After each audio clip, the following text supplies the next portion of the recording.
Good evening and welcome to The Scroll. I'm your host, Eliezer Sedefin, and tonight we'll be discussing the subject of jurisdiction and the book Jurisdiction by Eliezer Sedefin. This is an NTM podcast, which is a division of Scrollfire Media and Scrollfire Publishing Company. Tonight, they're going to Sean Sebastian and Megan Scott will go into the subject of jurisdiction. Here they go. Welcome to today's deep dive. We are really thrilled you're here with us. Let me just jump right in and ask you a highly specific but probably very familiar question. Oh, I think a lot of people are going to relate to this one. Right. Have you ever felt completely just bone deep exhausted trying to manage, fix, or govern things in your life that absolutely refuse to respond to your efforts? Like you are just hitting a massive wall of resistance. Exactly. You know the feeling. You're putting in the work. You're, speaking up in the meetings. You're trying to take charge of a family situation, but nothing is moving. If you are nodding your head right now, you are in exactly the right place. You really are. Today, we have a pretty fascinating mission. We are going to fundamentally shift how you view personal and spiritual authority. And we have some incredible source material to help us do that. We do. We're looking at a profound text by an author named Eliezer. It's called Your Jurisdiction, A Beginner's Guide to Divine Authority. We are using this text to move away from those exhausting traditional ideas of, constantly striving to be heard. Or the cultural pressure to always be taking territory. Taking territory, yes. Instead, we're exploring the deeply empowering, surprisingly restful concepts of what the author calls seatedness and scroll-based authority. Setting the tone for this exploration is so crucial, I think, because Eliezer's text beautifully establishes a framework where true power actually does not come from volume. Right. It doesn't come from constant movement, and it certainly doesn't come from relentless hustle.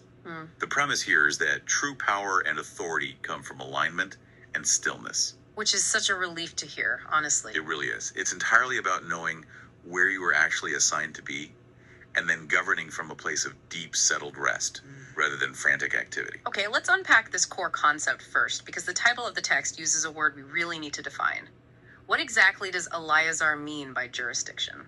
Yeah, that's a great place to start. Because in our modern everyday world, we usually hear that word in a very dry, legal, or corporate context. We think of a judge having jurisdiction over a county, or a regional manager having jurisdiction over a sales department. But this text redefines it entirely. It completely flips that modern definition. It really does. The text describes jurisdiction not as some man-made bureaucratic concept of control. Instead, it defines it as the spiritual and legal right to speak and act within a defined boundary. So the right to be somewhere and to govern something. Exactly. But the author argues that this right originates in the heavens. The text even points all the way back to the Garden of Eden as the very first act of jurisdiction. Oh, right, with Adam. Right. Adam wasn't dropped onto the planet and asked to govern the entire earth all at once.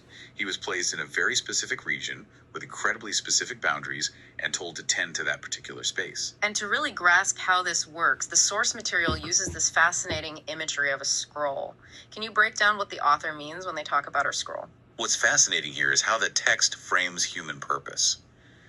According to this material, your jurisdiction is not something you have to earn through good behavior. Or ambition. No, not through blind ambition. And it isn't a spiritual promotion you achieve by outworking everyone else. Instead, your jurisdiction is embedded in an eternal blueprint, which the author calls your scroll. Okay. The idea is that this scroll was designed with specific boundaries, assignments, and authorizations long before you were even born. It contains the divine architecture of what you are actually authorized to govern in your lifetime. The contrast the source material draws here is just so sharp compared to how we usually operate. Oh, absolutely, night and day. Modern movements, whether you are looking at the corporate ladder, self-help seminars, or even certain religious circles, they often push people to boldly take cities. We're told to tear down barriers everywhere, disrupt every industry, reach for endless influence. The underlying message of our culture is always do more, claim more, Expand your footprint until you collapse. Right, which is exactly the recipe for the burnout we were talking about at the very beginning of our duck dive. The text makes a compelling argument that this modern push creates a spiritual overreach.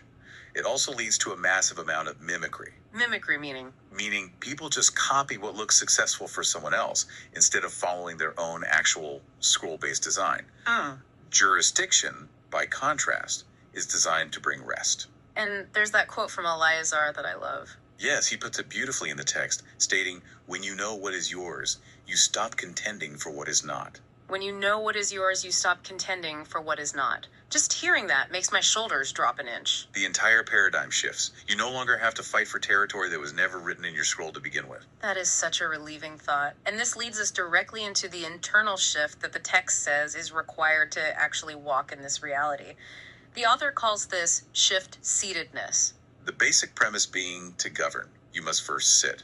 Now, the imagery of the seat is so counterintuitive. We tend to think of authority as standing up, raising our voice, banging our fist on the table. Taking aggressive action. Exactly. What's fascinating here is how the author provides a really deep analysis of this concept of being seated. The text describes seatedness as a place of judicial installation in the spirit. It represents a posture of yielded authority. Wait, judicial installation? That sounds like I'm getting sworn in at the Supreme Court on a stressful Tuesday morning. What does that actually look like for our listener who is just trying to get through their week? I get that. Think of it less like a tense courtroom and more like taking your rightful place at a table where your name is already on the chair. Oh, I like that visual. The author points to the Hebrew word for be still, which is rapha. This word literally means to let go, to sink, to relax, or to cease striving. So the opposite of clenching your fists. Yes. The text quotes the theologian Walter Brueggemann, who argues that stillness isn't a retreat. It isn't giving up.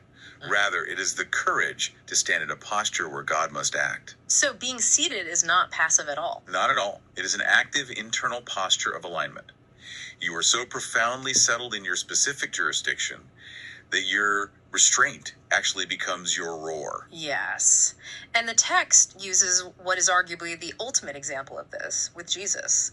The author points out a specific detail from the book of Hebrews, chapter 1, verse 3. Right, the posture he took after the cross. It notes that even Christ, after finishing his redemptive work, sat down at the right hand of the Majesty in heaven. His seatedness wasn't him just taking a breather because he was tired. It was the heavenly seal of a finished scroll. He sat to govern. And we can really apply this directly to you as the listener. According to this framework, you don't fight to earn a seat. You accept it through the remembrance of what you are actually called to do. If you are constantly trying to prove your calling through hustle, through sheer volume, through taking on every single battle that crosses your newsfeed or your desk. The text suggests you might actually be unseated. Exactly. True governance flows entirely from rest. Which requires a massive paradigm shift for anyone entrenched in hustle culture. It really does. And part of that shift is learning to recognize the actual tangible boundaries of your assignment. The source material introduces a concept from the Apostle Paul in 2 Corinthians chapter 10. Right, he talks about his metron. Yes, the metron. It is essentially a measurable, scroll-defined boundary of assignment. Think of it like a property line. Okay. Paul was incredibly clear that he wouldn't boast or try to operate beyond the proper limits of the property line that was assigned to him. He deeply understood his spiritual geography. And here is the incredibly liberating truth that the text pulls from this concept of the metron. It is something I feel like we all need to write on a brightly colored sticky note and put on our bathroom mirrors. You are not called to everything. You are simply not called to everything. We are often taught that boundaries restrict us, but the text argues that boundaries do not restrict your authority, they actually protect it. They preserve your clarity and they preserve your energy for what actually matters. The text highlights that even Jesus honored these types of boundaries during his earthly ministry. He explicitly stated at one point that he was sent only to the lost sheep of the house of Israel. Now, from a modern, limitless growth mindset, that sounds like terrible marketing. It really does. But that boundary didn't make his love smaller, it made his assignment far more exact. He didn't travel across continents. He didn't heal every single person on earth all at once. He even waited for his proper time, like when he initially deferred to divine timing at the wedding in Cana. Exactly. He operated strictly within the boundaries of his metron. Here's where it gets really interesting. Because if boundaries are actually this helpful and they protect our energy, why do we constantly overstep them? Does Eleazar explain why we get this so wrong in our day-to-day lives? He does. And it usually comes down to mistaking an emotional burden for an actual assignment. Oh, wow. People constantly see a seemingly open door, or they feel a wave of empathy for a situation, and they assume that means they are supposed to take charge of it for the rest of their lives. But just because a door opens or just because you have the talent and the gift to do something does not mean your scroll actually authorizes you to govern it. Right. Elizar points out that a burden might just be an invitation to intercede meaning, an invitation to pray or feel compassion from a distance. It is not an automatic mandate to step in, roll up your sleeves, and take over. That is the difference between having a set of skills and having actual jurisdiction. Like, I might be a fantastic chef, but if I walk into the kitchen of a restaurant I don't work at and start barking orders, I'm going to get thrown out. That is a perfect analogy. Giftedness does not equal jurisdiction. You might be highly skilled, highly charismatic, and very capable of stepping into a messy situation and organizing it. But if you aren't assigned to that space, The text categorizes that action as unauthorized access. unauthorized access. That sounds serious, almost like a cybersecurity warning. Let's talk about the consequences of that. What actually happens when we trespass, when we try to govern outside our bounds? If we connect this to the bigger picture, operating outside your jurisdiction isn't just a polite mistake. The text categorizes it essentially as trespassing. Every seat has borders. And when you violate those borders, You invite unnecessary warfare, deep exhaustion, and massive confusion into your life. You are stepping into a realm where you have zero legal spiritual backing.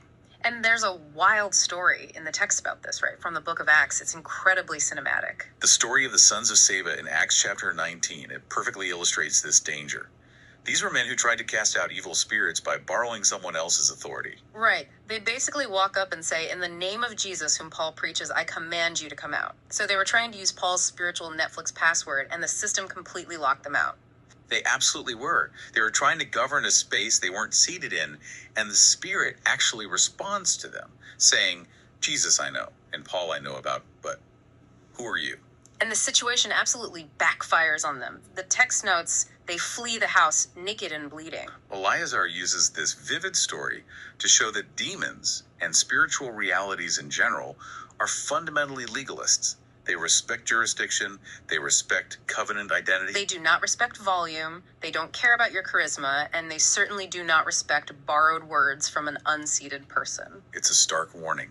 You can borrow someone's vocabulary, you can buy their book and copy their aesthetic, but you cannot borrow their scroll. When you try to govern where you aren't sent, the realm you enter will reject your voice.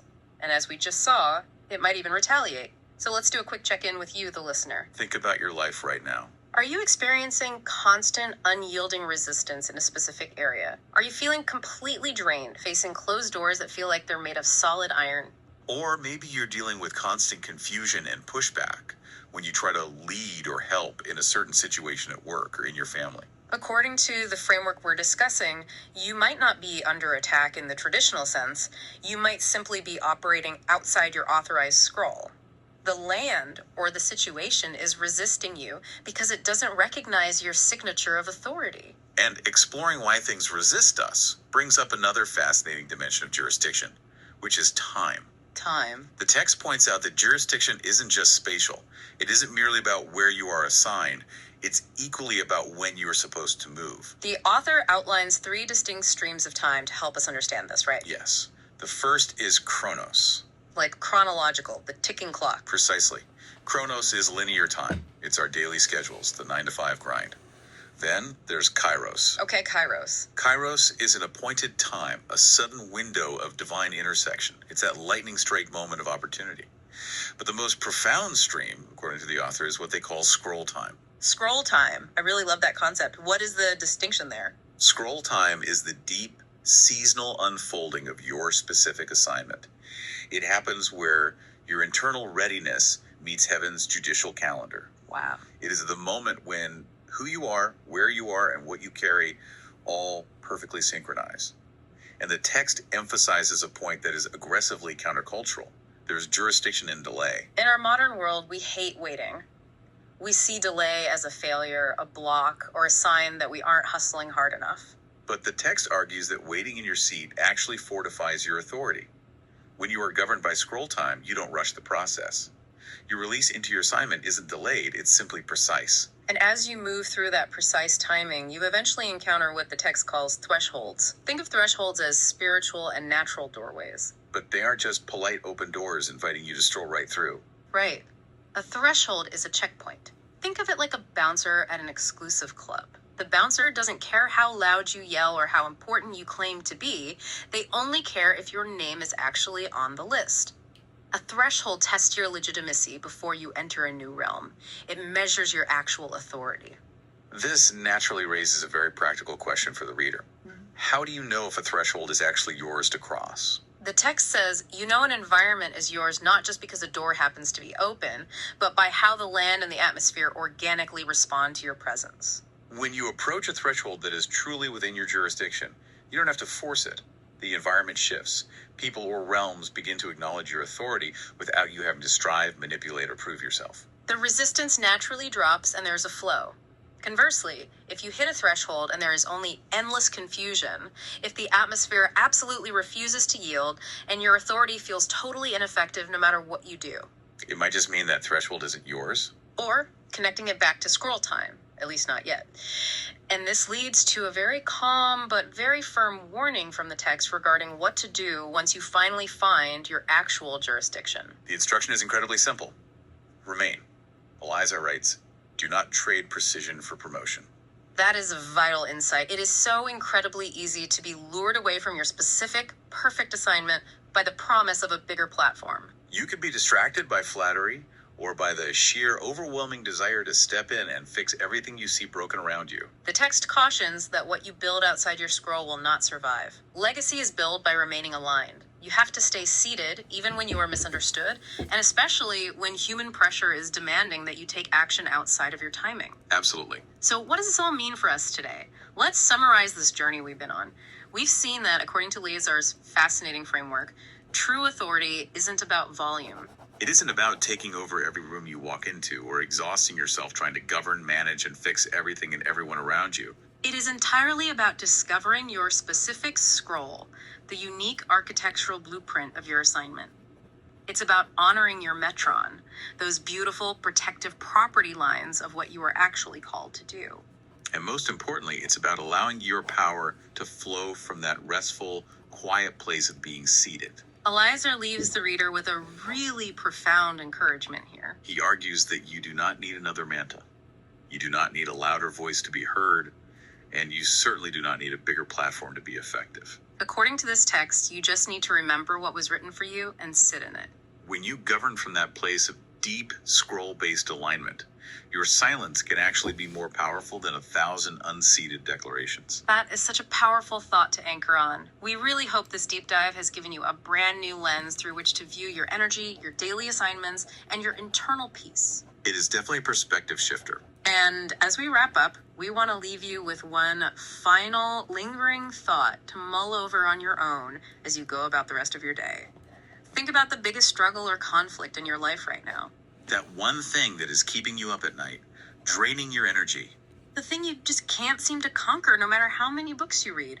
What if the solution isn't to fight harder? What if it isn't to speak louder or to finally win the argument with that one person? What if your greatest act of power today is simply giving yourself permission to step back? To sit down and leave what isn't yours behind. Thanks for diving deep with us. We'll catch you next time. Thank you for joining the Scroll tonight. Scroll Fire Podcast NTM production. We appreciate Sean Sebastian and Megan Scott for taking us on this deep dive dealing with the subject in the Book of Mantles. You can find the Mantle book on Kindle and Kindle Unlimited under my name, Eleazar, ELIAZARSEARPHIM,